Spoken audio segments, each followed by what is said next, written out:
What's up, everybody? We are having another podcast today. Today we have BWASHMEDIA on with us. He's going to be talking to us about the industry and what got him started. So hold on, BWASH, tell me, Brandon, let me know and let our viewers know what you're all about. Yeah, so my name is Brandon Washington, hence BWASH, just a shortened down version of my name. Basically, I'm a filmmaker, photographer, freelance. I've been in the business for about 7 years, 8 years or so, something like that. Quit my full-time job about 2 years ago to pursue this thing 100% freelance, and it's been awesome. I've been able to travel and shoot all kinds of creative stuff, and it's just been a lot of fun. So Nice. that's me in a nutshell. I like it. Okay, so my first question to you, what social media, I mean, I noticed on Instagram, at least, you started around 2012. What was your first social media? Were you doing Facebook? What were you doing to promote yourself? The very first thing I ever did to kind of promote myself was actually Facebook. Um, I pretty much didn't really have like a Facebook business page or anything like that. I just kind of had my personal Facebook page. Yeah. And then from there, basically, I would just anytime I'd make a video or I'd do a photo shoot, I would just post it. And I was that guy who would like spam everybody Oh, by absolutely. tagging them in the post and telling them to share it and send it out to their friends and family and all that. And so that was me. That's where I started on Facebook. But then Instagram kind of rolled around, and for the longest time, I pretty much just used Instagram as like my personal thing. Like I Yeah. was like everybody else. I would post like gym selfies Yeah. or selfies of the family or whatever. But then I started posting some of my work on there, and it kind of was like I got some feedback from that, and it was going pretty good. But then one of the local radio stations Hmm.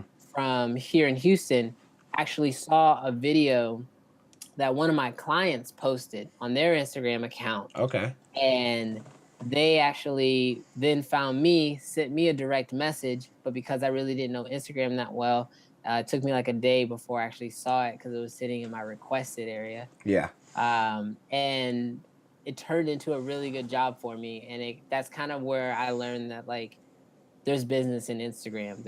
There's money and future clients, and like Instagram along with Facebook are areas to actually market myself and Yeah. market my business, and that's where people are going. So I like it. I like that's it. kind of where my life has been as far as social media.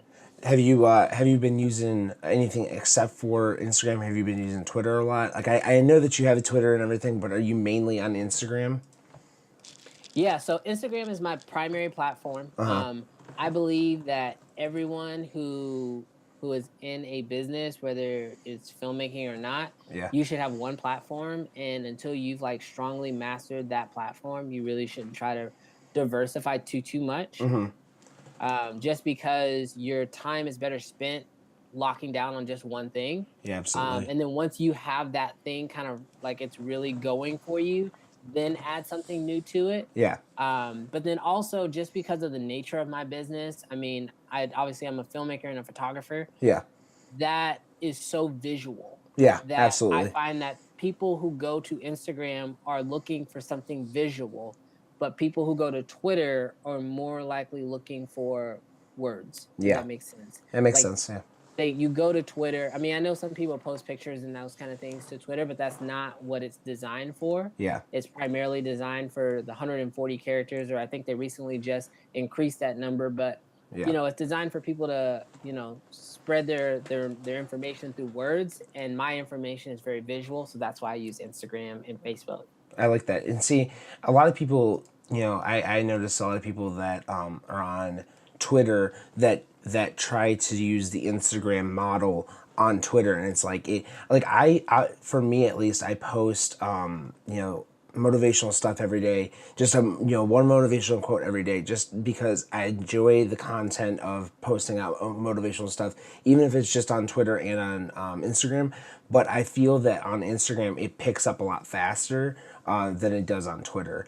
And it might be something I had to just change a little bit for Twitter, but it's definitely helped, like putting out that kind of content, because it's people pick up on it and they enjoy it, and then they come to me and they go, oh, this guy does other stuff, cool, I'm gonna look at his other stuff too. And that's kind of my gateway, Right. you know. Yeah, and that's the thing, is like you have to use each platform the way it's intended, because not only is it gonna honestly work better for you as far as engagement goes, Yeah. but as far as all their algorithms go, when you use the platform the way it wants to be used, you start winning in the algorithms, and that's personally where I've seen, growth, as far as followers, engagement, future business, things like that. So it's you got to use each platform the way they want to be used, and Yeah. it's kind of like, instead of you trying to make it work, Yeah. you have to work it. Okay. All right. Okay, so I'm gonna backtrack in your life a little bit. What was the first camera that you were using? Were you using one of those flip cameras? Because that's what I was using, and I feel like back in the day that was my thing. Like I always had it on me. Pull that thing out. We would film like old Jackass videos, and that was my thing. But what kind of camera did you start off on? Okay, so the very, very first camera I ever owned was actually some Insignia branded camera from Best Buy. Okay. It was sort of like a flip camera, and like it's so old, and like they never really marketed to anybody. But I worked at Best Buy at the time, and so I remember I got a discount on it, and I think I paid like $50 for the camera. Oh yeah. I don't even know if the camera allowed you to control shutter speed or frames per second or ISO, because I didn't even know what any of that stuff was Right. when I bought this camera. I just knew that I wanted to make videos, and in my mind, you needed two things to make videos: you needed a camera, and you needed an Apple computer. Like that was where my mind was at the time. I like it. I like I it. didn't know anything else, and so that was my first camera. I wish I could give you a model. I wish I could track this camera down, but I definitely can't. And I Yeah. don't even think, even if you look through the archives of Best Buy cameras, if you'd even be able to come up with it. But I mean, that was my very, very first camera, and it served me well for the time that I had it. But Yeah. I wanted to grow really quickly after that. Now, when you were starting off, were you self-taught? How did you get in the business? Were you self-taught, or did you go to school for it? What was your Yeah. your medium? So, 100% self-taught. Okay. Did not go to film school. YouTube, I normally tell people, like, YouTube was my film school. All right. I mean, when I was doing this, like, you didn't have, like, the 15 million YouTube channels, even like my own YouTube channel now, where, people are teaching filmmaking gear and all that kind of stuff. Yeah. You pretty much just had Film Riot. Like, Film Riot was the only channel that was doing anything, at least that I knew of at that time. And that was pretty much my median. I remember being like, like I said, I worked at Best Buy when I first got into this whole deal, and so I was full time there. And I remember I would work like these like long 8, 9 hour shifts sometimes, and then I'd get home super late, and like literally from like 9, 10 o'clock at night to like 3 o'clock in the morning, I was either watching Film Riot videos, or I was watching, or I was reading up on like different blogs, Okay. and just trying to learn when I say every night, I literally mean every single night. Like I was like a hermit person, trying to figure out all this stuff, because for me, like I said, all I thought you needed to make videos was a camera and a laptop, and that's all I knew at the time. But Absolutely. Yeah. once you kind of start learning, you start realizing there's lights, there's stabilizers. I remember I built my first like shoulder rig out of PVC because I saw that on YouTube, and I was like, oh, so I can put something on my shoulder, and that allows me to control the camera better. And so like literally became like a hermit person, just researching and researching and researching, and just like putting in like mad hours, because I mean, I could never afford film school. Like it wasn't an option Yeah. for Absolutely. I get me. you. So it was pretty much either be self-taught or not learn, and that second one wasn't really an option. Now, do you think this? I mean, this is all personal opinion, but what do you think about, because when I went to school, I went to school for theater, but I also did film and photography classes while I was there. What is your opinion on people that go strictly just for film and for photography? Do you think that it's needed, or do you think it's not 100% needed? Okay, so I'm very split on this. I know I've made YouTube videos on it in the past, and my mindset has changed on this a little bit. I used to be one of those people that preached up and down, you don't need film school, don't go to film school, it's a waste of money, blah blah blah blah blah. Which, to a certain extent, I still believe some of that, but where I vary now, I think in my maturity and the more I've learned about the industry, is there are certain things that when you're starting out that you don't know, Absolutely. if that makes sense. Yeah, absolutely. And so in going to film school, I believe that they put you into situations and they bring things to light that you don't know. And they Absolutely. bring that to you. So then now you don't know, and then they teach it to you so you can learn it, Yeah. right? Yeah. The issue I have with film school is I don't think anyone should believe that if they can't go to film school, they can't make it in the industry. Absolutely. There is a benefit to going to film school for sure. And I think that those who are, I don't even want to say entitled, or I just want to say legitimately blessed, whether your parents have been, are well off and they can afford to send you to film school, Yeah. or, or you're blessed to be able to get a scholarship, or you're in the right city where they have really good film programs. Yeah. If you're blessed to be able to go to film school, I say you should definitely take advantage of that opportunity, unless it's going to put you in a ton of debt. I don't think anybody should do it if it's going to put them in a ton of debt. Yeah. However, if you can't go to film school, there's a certain grind that you have to have. Yeah. And that's that grind I was talking about where, I was, up from 10 p.m. to 3 a.m., 4 a.m., trying to learn this stuff myself. Because at the end of the day, whether you go to film school or you don't go to film school, you still got to learn the craft. Yeah. And you can either go to film school where you pay money to kind of simplify that process because you have a structure and a curriculum that tells you exactly what you need to know, Yeah. or you save that money by not going to film school, but then in my opinion you have to work twice as hard. Yeah. Absolutely. But it is possible.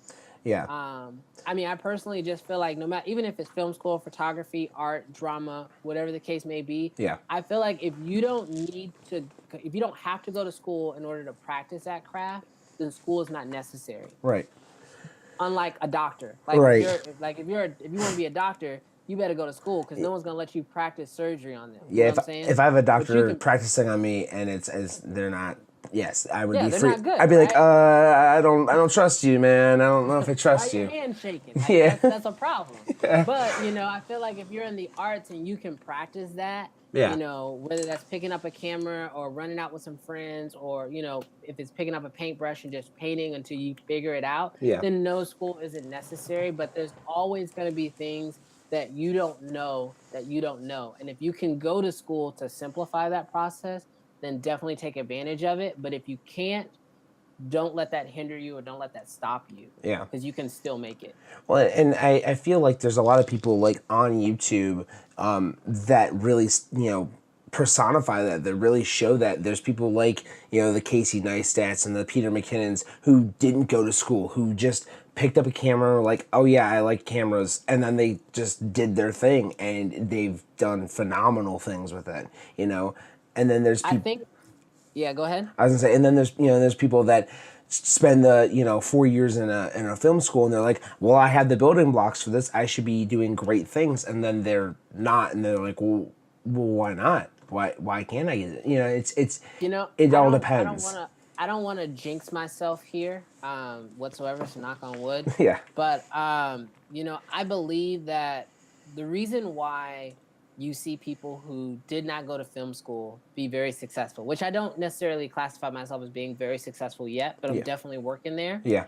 But the reason why you see the Peter McKinnons, the Casey Neistats, the who's who in filmmaking, and it seems like none of them went to film school. Right. And the reason why I think we see that is because, like I said before, there is a grunt hard work that is required to learn the filmmaking process when you Absolutely. can't go to school. And so those people who survive that process, they already have the building blocks to be great because they already know what it is to work hard and to learn things on their own.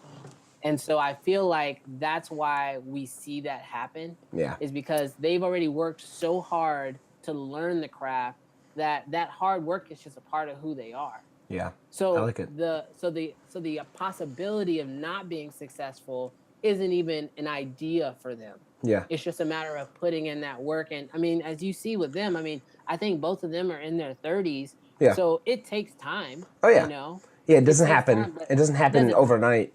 No, even though it may look like it, I mean, both of them are, I mean, they're older, they have kids. I mean, they have a life that they have to, work for, and that Absolutely. hard work isn't something that's going to stop anytime soon, and that's why I think we see those people being so successful. Well, and I also think what happens is the people that go to school, and I mean, this is my from personal experience, is you see people that go to school, and then what happens is they get out of school and they feel entitled to the fact that, oh yeah, if I went to school, I should have, X number amount of people, looking at my stuff, and then what happens is after a year or so of them grinding it out, they're like, well, nothing's happening. What's going on? And it's it becomes disheartening to some of these people, and then they just stop doing it.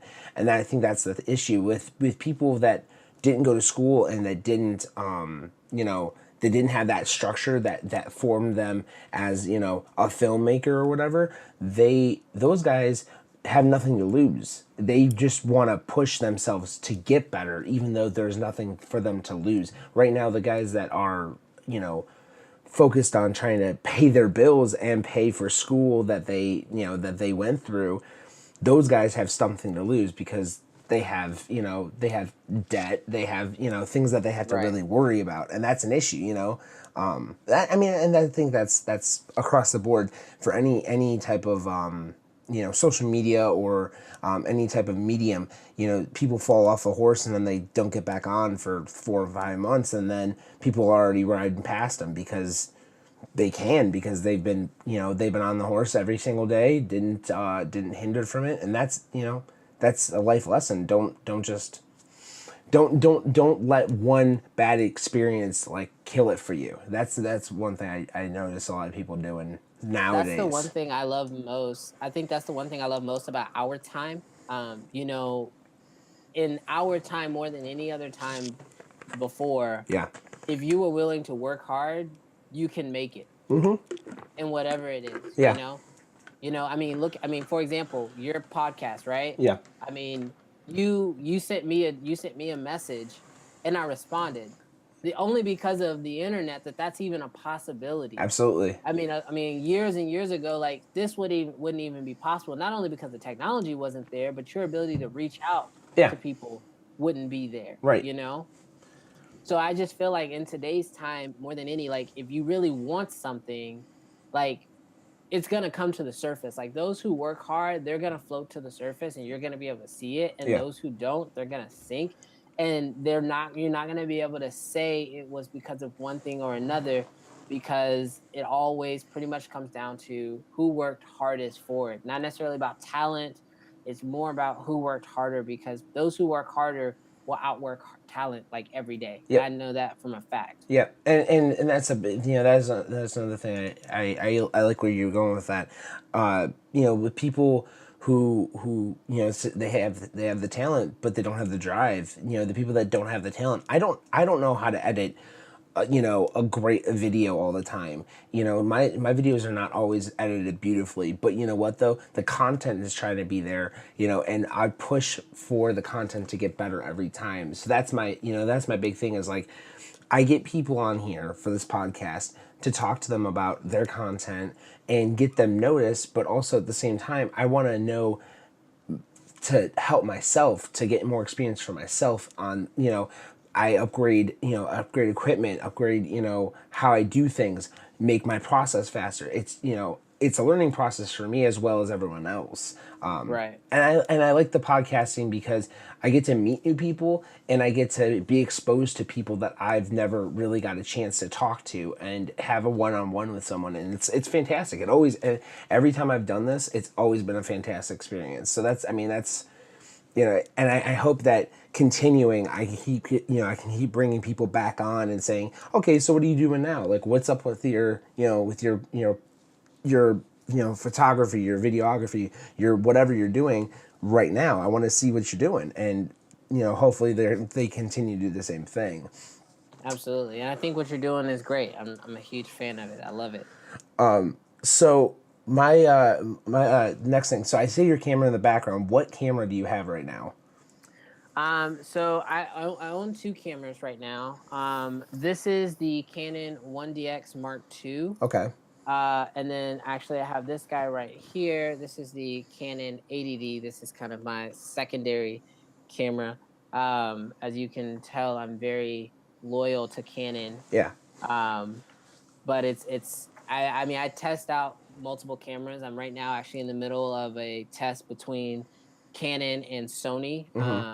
I feel like about every year or so, I give Sony another shot Okay. to see if their cameras have, stepped up or if there's things I can like about them. Yeah. But for me right now, Canon is my go-to. Well, and I know because I have a Sony A5000, which is not a, it's not a, I wouldn't say it's a workhorse. It gets the job done, and it really does the job for me for vlogging and for general video shooting. It keeps good true color. Like, it doesn't screw up the colors. I don't have to do a lot of color matching or anything like that, which is fantastic. But I know that Canon, if I ever want to really step up my game, Canon's probably going to be the way I go. Unless, I know the Sony A7, was it A7 II? I know that's a really good product right now, but I haven't got a Yeah, chance. that's the one. That's actually the one I'm testing right now, the A7S II. Okay. It's been a phenomenal camera for a lot of videographers, and there's a lot of them who swear by it. Yeah. But I mean, I don't trash any camera. Um, I know that each camera is designed for different things. And that every person's eye and every person's look is totally different. Yeah. My eye and my look is more equated to Canon. Yeah. Because for me personally, it's their color science and it's their skin tones. Yeah. And those are two things that I care a lot about, and that's why I go with them. But I know there's some people who shoot a lot of dark, moody, like low light type stuff, and for that, the A7S II is really good. Yeah. That's not my style, Yeah. so it's not a camera that I keep on me, or I've purchased. Yeah. But in this industry, you get a chance to meet a lot of different people who shoot with different things, and so one of my really good buddies, Sticks, he shoots on Sony and Canon. Okay. And so he has a 5D Mark IV and he has an A7S II, and he likes both of them. Yeah. He kind of goes back and forth depending on the project. So I think that's, I think anyone who gets married too much to one camera is limiting themselves, because Absolutely. it really should be whatever is best for the project. And that's how you should look at everything. Yeah. So I was gonna spin off of that. I've seen cameras out there that are crazy expensive and crazy like crazy specs on them. What has been the number one setup camera that you've used down to the gimbal? Like what's your like craziest setup that you ever used, and what's your go-to setup? My go-to setup is definitely the Canon 1DX Mark II on the Ronin M. Okay. That's probably my go-to professional commercial type setup. Okay. Probably the craziest one I've ever used was I shot on a Red Epic using a Ronin, not a Ronin M, just the regular Ronin. Yeah. It was a heavy monster. Yeah. We should have, but we did not get the little back brace support things. Yeah.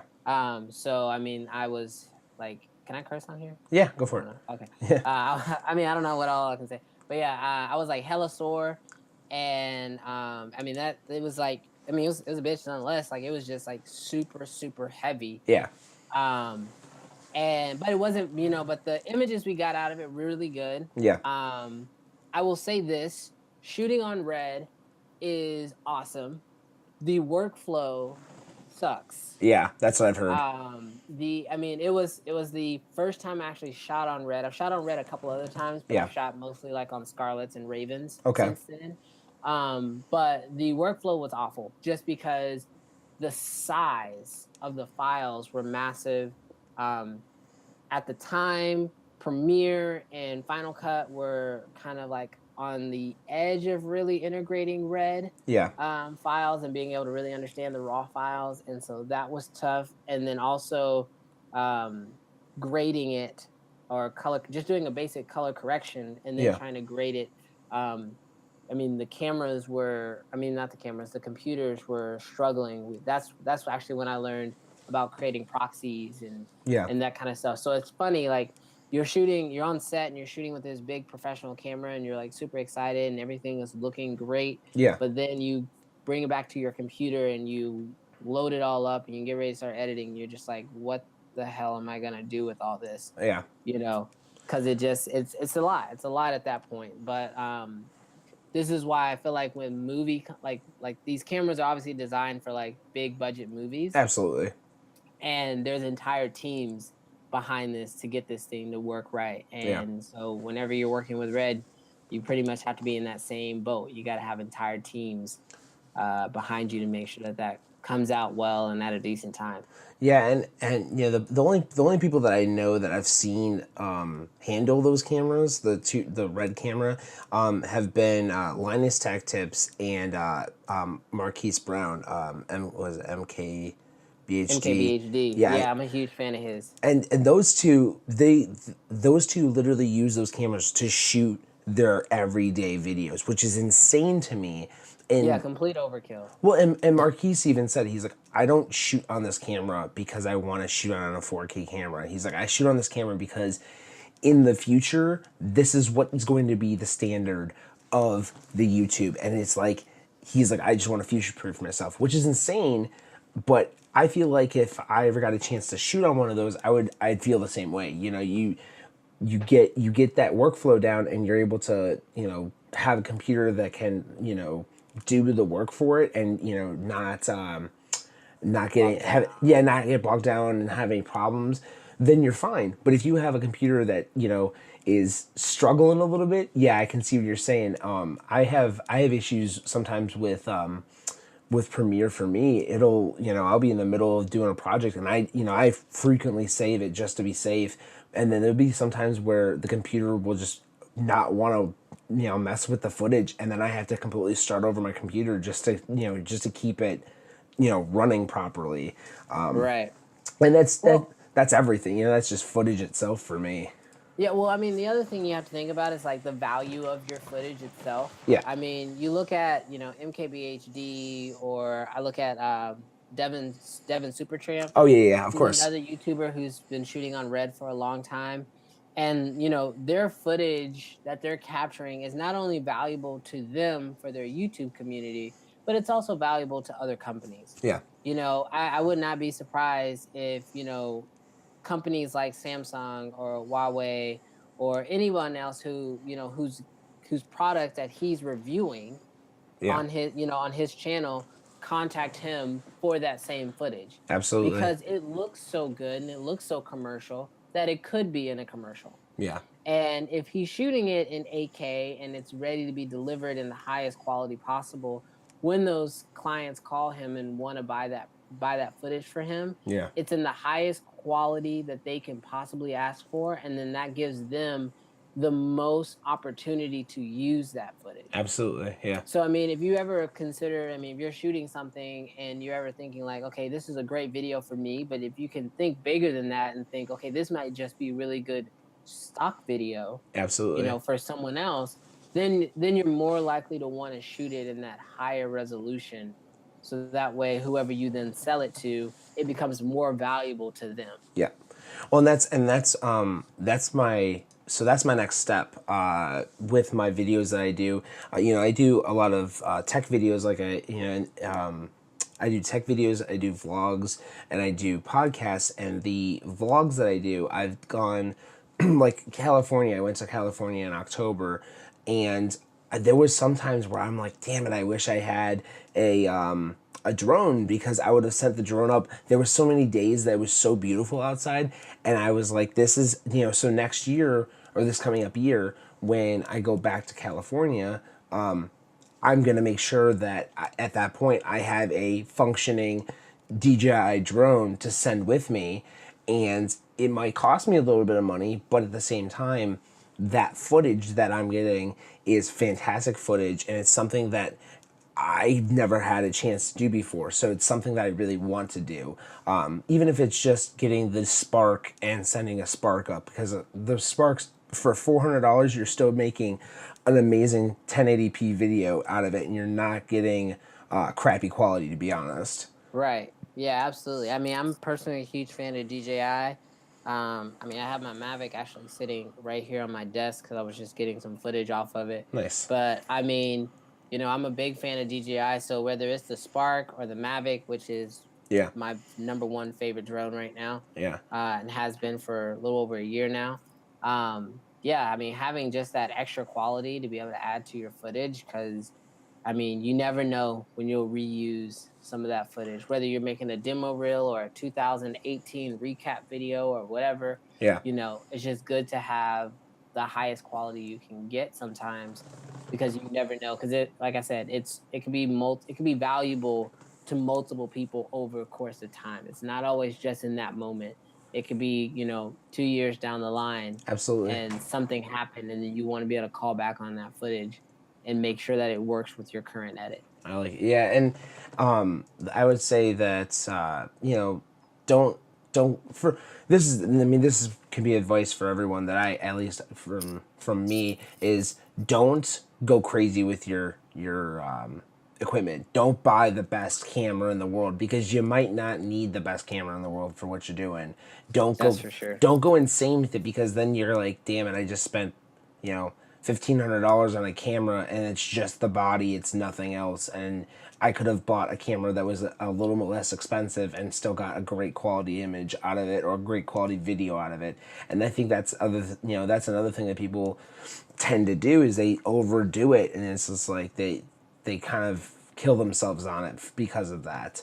At least that's what I've noticed. I saw people because I had gone to TwitchCon. That's why I was in California, and people were carrying around like your camera, the Canon, and they were just vlogging. I'm like, you don't need that to vlog, guys. You don't need it. Like, that's not what that's meant for. I promise. Like Pete McKinnon carrying around that big ass camera. I'm like, you don't need that, dude. He's like, but I just carry it. Look, I tried vlogging with that big ass camera. It sucks. It's awful. I don't know how he does it, but I have noticed in his videos, when he is holding the camera and walking and talking, Yeah, they're very short clips. Oh yeah. Because walking and talking with that camera sucks. It's massive. Yeah. And it's very, very heavy. Well, and how many different lenses do you have for that camera? Is it just that one that you got on there now, or you have a couple? No, so I have the 50 millimeter 1.2. Okay. That's the 70 to 200. I have a 16 to 35 Okay. 2.8, and then I have a 100 millimeter macro. Okay. Those are my 4 go-to lenses. For my personal way of shooting. Okay. Those are the lenses that I'm probably going to be calling on most of the time. Mm-hmm. Outside of that, here in Houston, we have a rental source. They call themselves the Photo Rental Source, and you can rent lenses. They're not too far from my house, so anything outside of that, they have really good prices. I'll just go drive by there, pick up whatever lens I need for the weekend or whatever. Yeah. And then, but those are the lenses that I chose to invest in for my own personal use, just because I would be renting them too often. Yeah. To not just go ahead and buy them. And that was up until recently, I had just the stock lens with my camera, and it was doing like phenomenal pictures. Like, I was getting really good pictures, I was getting really good video quality out of it.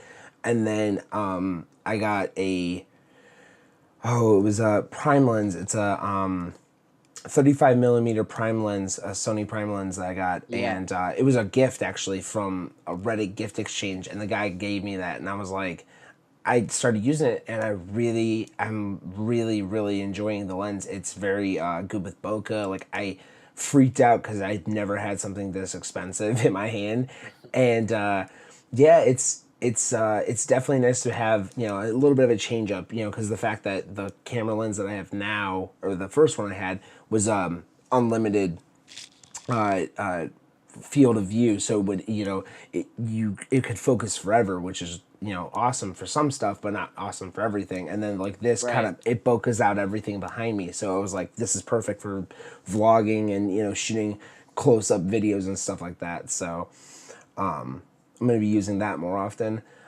What what would you say is the one piece of equipment that you want to get that you haven't already got yet?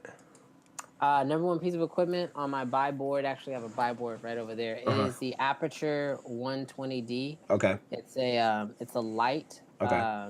It's a very soft piece of light. It is the next purchase. I'm actually probably gonna pull the trigger on that at the end of the month. Okay. Got a couple jobs that'll basically pay for that guy, um, and then I'll be buying that. But it's a great light. Yeah. It's a very commercial looking soft light. I have access to some other lights they're not quite as soft, and I just wanna. I've seen this light used so many times, and it looks perfect every time someone uses it. Yeah. So I'm definitely gonna be picking that one up by the end of the month. I like it. I was looking at a potential monitor to put like with my camera to see my footage while I was working. I mean, I use just the flip up camera or the flip up screen for my to view my stuff.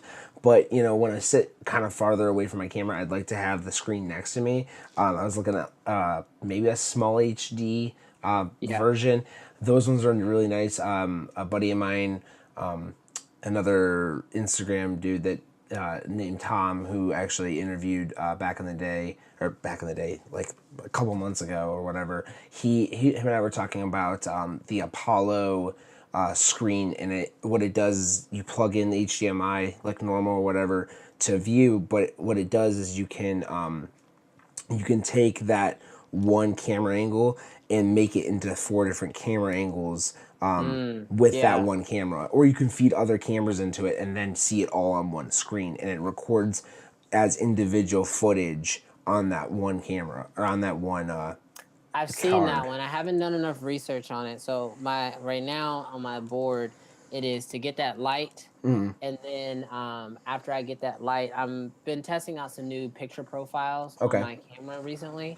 But then I'm gonna probably look at investing in a monitor, Okay. and I try not to do too much research on gear because I definitely have, you know, I call it gear acquisition syndrome or gas, Yeah, I like it. because I definitely love gear and I will spend money on gear in a second because Yeah. it's super easy for me to justify it and call it a write off of my business. Um, but I know it's not always wise, kind of like you mentioned, like, it's not important to always buy the first thing you fall in love with. Absolutely. So when I knew I wanted to invest in some more lights, I started doing research, figured out the lights I wanted to get, wrote down the ones I want, and like that's on my list now. So I know exactly what light I'm gonna buy. And then so once I get that light and I feel comfortable with it, then I'm gonna start looking at monitors. I've looked at the small HD. I saw that one because I thought that was really cool, especially if you're shooting in 4K to be able to have multiple angles and punch in and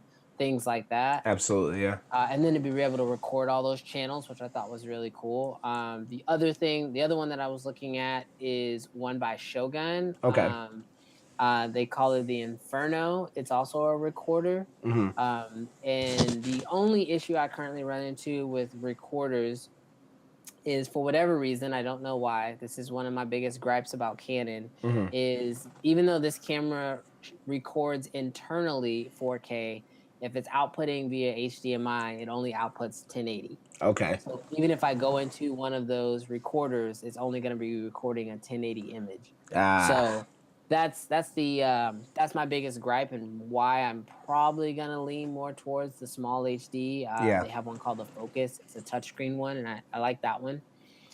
So that currently is the preliminary winner. Yeah. But when I get closer to actually buying one, I'll do a little bit more research and then I'll go ahead and decide which one I want. I like it. Now, with BWASH Media as a whole, is it just you, or is there a couple people that you have as your group of people that work with you during your Uh, process? so BWash Media is primarily me. Okay. Um, I would probably say that 85% of the jobs I go out and do, I primarily do it by myself. Okay. However, in the process of creating BWash Media, I've gone through journeys with this. There Yeah. was a point where I had a team of 4 people that Okay. worked. I had 3 additional guys who worked for me. Yeah. Um, and that was great. It was an awesome time. But being an employer, along with all the other things that you have to do, you have to be a boss, you have to get the jobs, you have to handle payroll, you have to do taxes, you have to Yeah. market, all that stuff. It becomes a lot. Yeah. And so what I basically decided to do was to it kind of worked out. Like they kind of all wanted to kind of do their own thing anyway. Yeah. So they kind of dispersed, did their own thing. I decided I was going to focus on running it more on me. And what it's kind of done for me is allowed me to build more of a personal brand. So Yeah. like my Instagram is more of a personal brand. It's more about who I am.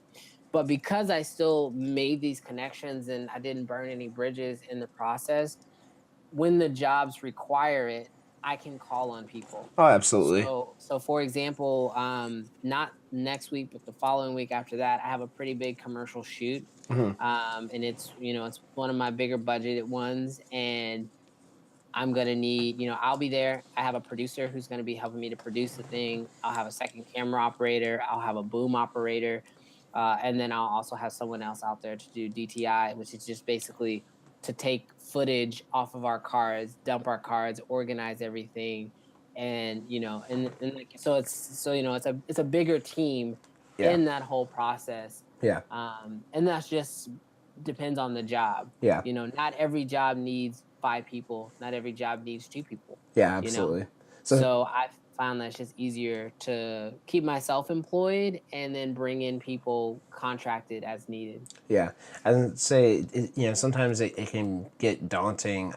Like I mean I have my brother help me out with some stuff, and it's nice. But if I had to do like you were doing, employ people, it becomes sometimes it becomes hands in the pot that you might not need, and that can lead to some good things, but can also lead to bad things depending on who's in the pot. And it sounds like with you, you had a lot of people that were in your boat and like ready to help you out and everything. That's awesome. And that's not always the case, but like it sounds like for you, it's worked out. So that's awesome on your end. What would you say is the number one piece of advice that you could give anyone that's coming up in the process of doing what you're doing, and anyone that's in the process of what you're doing that kind of has fallen off? What is your piece of advice to those guys or gals? I probably would tell people that, number one piece of advice, that's a good one. I don't want to just give the generic work hard Yeah, answer. yeah, Even though like it is very true. I think the thing I would probably tell people is if you want to be a full-time filmmaker or a full-time content creator or a photographer or anyone in that field, mm, um, stop being a filmmaker or photographer or content creator all the time. There is a switch you have to have. You have to be able to turn the creation side off and turn the business side on. okay, The problem that I normally find is that, like, for example, here in Houston, I'm very connected to the photography, videography network. Like, we're actually doing like a meetup this Sunday, right? okay, Where we're just bringing everybody together, we're bringing models involved, and we're going to be shooting and just, experimenting. And it's awesome. It's a great world. And there's a lot of very talented people in that world, but a lot of them will not be full-time freelancers. And that is because they focus so much on the creating portion of it and they don't focus on the business side. Yeah. If you don't focus on the business, like, you can't do it. Yeah. And that is because you have to learn how to ask for money. You have to learn how to send invoices. You have to learn how to handle your taxes. You have to learn how to do spreadsheets. I mean, there is the sexy side of being a filmmaker that you Absolutely. see on Instagram, Yeah. right? And on Facebook and on Twitter and everywhere else, because that's the side that most people want to show. But like, even myself, like, I'm on Instagram and I'm showing off my gear and I'm showing off behind the scenes through my Instagram stories, Yeah. but I'm not showing, the time I spend responding to emails. I'm not showing, signing contracts, sending contracts off, dealing with, phone call after phone call. I mean, there is so much to the business side of this that it honestly sometimes feels like it's 60-40, Mm-hmm. 60% business, Yes. 40% creation. Yes. Because if you're not keeping the jobs coming in by handling the business side, you'll have nothing to create. Yeah.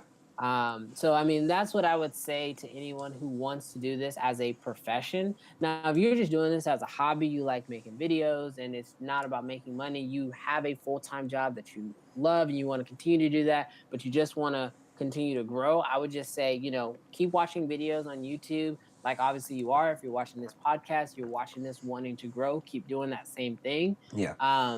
But just, if you do want to make this an actual job, something you can get paid for, as much time and effort as you want to put into learning the creative side, you got to put that same amount of time into learning the business side, because I mean, taxes and sending invoices and handling your money will eat your lunch if you don't learn that side of it as well. Yeah. Yeah. Yeah. You have to make taxes sexy. That's what you got to Yeah. do. That's the goal. That's That's the Instagram post. Makes taxes sexy, and then call me and let me know how to do that, because I don't know how to do that. Hashtag sexy taxes. I got it. Yes. Yes. Let's get that trending on Twitter and Instagram, please. I want to ask, for me at least, I've traveled to a couple of different places to do shoots, and that's just around Cleveland area, because I'm in Cleveland area. What are the two? I was gonna say one, but what is the two top places that your freelancing has taken you? Los Angeles Okay. is obviously number one. Just because that's also home for me. I was born here in Houston, but my dad, his entire side of the family is all from Los Angeles. I grew up back and forth between Los Angeles and Houston. So Okay. anytime someone can pay me to go to LA, Yeah. I'm all on board. I don't even, honestly, sometimes I don't even care how much they're offering. If Yeah. you give me a plane ticket to go back home and see my family, I'm on board. I'm down. I want to go to LA. I like it. So LA is definitely number one. Number two was actually Pensacola. Is it Pensacola, Florida? Or I believe that's right. maybe, yeah, maybe I think it's Pensacola, Florida. Mm-hmm. But yeah, that was the second one, and it was like a church retreat thing. It was Okay. a 1 week stay out there, and it was beautiful. I've got some of the best drone footage I've ever gotten. I've gotten out there. I love the beach. Yeah. Maybe that's why I love LA, and Florida made me feel a little bit like LA, very tropical-ish. Okay. But I love the beach. I don't like cold weather. So Don't come to Ohio. My son and me, we get along very well. It makes for a beautiful scenery, beautiful shots. Absolutely. And that's really what I'm all about. So I mean, anytime I can travel somewhere and just shoot awesome stuff, I'm down for it. I mean, I did a music festival not too far outside of Houston, in an area called in a city called San Antonio. Okay. And I mean, it wasn't gorgeous, but the music festival was awesome. Yeah. So, like, for me, if I can travel and shoot awesome stuff, because that's as far as my desire and all this goes, is if I can wake up every day, make a living, shooting awesome stuff, I'm winning. Yeah. That's legitimately how I feel. I feel like I'm winning. Yeah. As long as I can do those things. I like it. The last thing I want to ask you, and I'll get you out of here, is Where do you see yourself in the next year or so? What is something that people can look forward to from BWASH Media? BWASH Media for me, as far as I see it in the next year, is honestly to start transitioning out of shooting client work. Okay. I don't mind doing client work. It's a lot of fun, but this next year, 2018, now we're in January.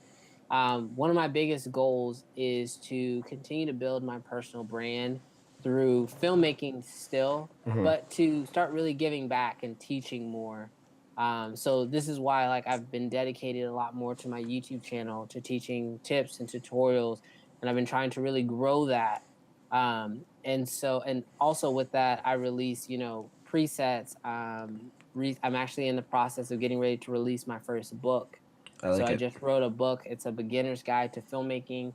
And, all of that is to kind of continue to build my personal brand. But I love filmmaking so much and I want other people to be able to learn it. And I understand that going to school for some is just not an option. Like I said, for me, it wasn't an option. Yeah. And I want to try to make it easier for people who can't go to school to still be able to learn the things they need to learn in order to make it kind of thrive in this industry. Yeah. I'm not saying I'm against working with brands or doing brand shoots, things like that. I definitely see myself doing that also in the future, Yeah. but it's more of a not just taking every commercial job that comes across my desk. It's about really being able to not only do something that works well for the brand, but I can also figure out how to help my audience through it. And so if that's behind the scenes, all those things, because that's I really want to open the door, kind of like what Film Riot did for me Yeah.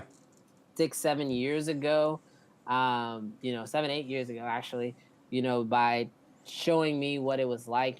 They kind of gave me the stepping stones initially, Yeah. but Absolutely. now what I do is different than what they're doing. And I want to kind of help those who want to know how to make a living at this, and knowing that it's possible and that you don't have to be as big as like the Casey Neistats, the Peter McKinnons, because there's a lot of guys out there who make a very good living, like myself, Yeah. um, who are not the big household names that some of us know, but Absolutely. you can still make a great living doing this, and that you don't have to be discouraged if you're not as big as a Peter McKinnon or whoever. You can still do it. Yeah. I the way that you just worded that, I wanted to. This is my whole thing to that is, I always tell people don't compare your chapter 1 to someone else's chapter 20 because it's not the fucking same. Don't Not do even it close. because if you do it, that's when you lose, and when you lose at that, it's just you're done. When you start comparing yourself to other people and going, but I'm not like them. Well, you don't have to be like them. You could be yourself and just be as cool. And you could wear the hats. I wear all the cool YouTuber clothes, all the people that I like, I support them by doing that. But at the same time, I'm not them. I just enjoy wearing their clothes. So just, for people that, feel that way, they want to be like them, but don't be them because it's not the Right. same. Absolutely. I mean, you definitely have to be yourself in this world. And what you'll find is that people will start to want to work with you because you are you. Yes. Like I personally, like as a filmmaker, I don't normally like I will actually turn down a job if I feel like the person is only working with me because I have a camera. Yes. I like to shoot for people who want to shoot with Brandon, Right. who want to shoot with B Wash Media. I want you to have already seen my work, like my work, and then have decided to choose me as your videographer because you enjoy what I've already created, versus you just did a Google search, decided you wanted to find a videographer, and you're just trying to find the cheapest one. Right. I will bid myself out every time Yeah. because I'm definitely not the cheapest guy in Houston. Yeah. I don't ever want to be, because I don't want people who just want the cheapest guy around. Right. And I'm not trying to be that person. I want to shoot and create things, like I said, that I think are awesome and I enjoy and I like. And that's about where I stand on that. Yes, I like it. Okay, so guys, this is the end of it. I'm gonna throw it back to Brandon in 1 second, but if you guys like this, like it, comment, subscribe. I'm going to throw up his channel so you guys can see it. Please subscribe to his channel and all his social media. I'm going to give him his couple seconds. Throw out your social media, please, and thank you for coming on. Yeah, man. Thank you for having me. Yeah, so you guys can follow me at BWASHMEDIA. I'm pretty much at BWASHMEDIA everywhere. So Facebook, Instagram, Twitter. Although, like I've already said, I don't really get on Twitter that much. And then just be on the lookout. Like I said, dropping some new stuff really cool. By the time you guys see this, I'll probably have already released my book, Beginner's Guide to Filmmaking, by myself. It's 9 awesome chapters of just things that I feel like any beginner filmmaker would really, really use, and the things I wish I knew when I first bought that one little flip out little camera. Yeah. It's, it's those things that I've learned over time.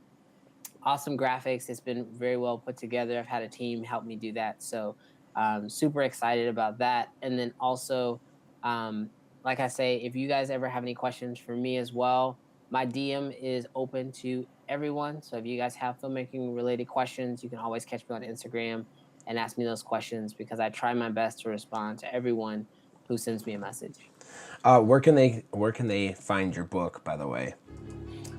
You will be able to find my book via my website, bwashmedia.com. I'll have a tab called Store on there. That's actually going to be, by the time you guys see this, that'll be updated. And then you'll be able to see I'll have presets on there. I'll have LUTs, and then I'll also have my book available there as well. And then, of course, I'll be mass blasting that across all my social medias as well. I love it. I love it, man. Thank you so much for coming by. I really appreciate it. Let me know when your book is out so I can also blast it out for you, because I'd love to be able to tell people to go buy this, seriously. Hey, man, I appreciate you having me on. It's been an honor. It's actually my first podcast, so thank you for having me for my first podcast. Of course. I'll never forget it. Of course. All right, man. Thank you so much, and have a great day. All right, man. Appreciate it. Thank you guys so much for watching that podcast. It was an awesome time hanging out with BWASH. If you guys have not already subscribed to him, please hit that subscribe button on his channel. I'm going to be posting those in the end cards. Check out his links, please, and thank you guys. I appreciate it so much for you guys watching this entire podcast. This podcast was brought to you by audible.com. If you guys want to check out Audible, they are an amazing Audible source for your books. They have over 180,000 titles on their website. If you want to try out a amazing 30 days on Audible on me, check out audibletrial.com/SYB for 30 days. And if you really like it, you guys should hit it up. I've been watching for my next token so I can get another book in my bin. Like I said, guys, check out audibletrial.com/SYB for 30 days free. Thanks again for watching, guys. Hope to see you guys in the next podcast. And if you like this podcast, hit up the rest of them. I will be posting the rest of them in the little card up in the top. So thank you again, guys. Peace out. Blades up.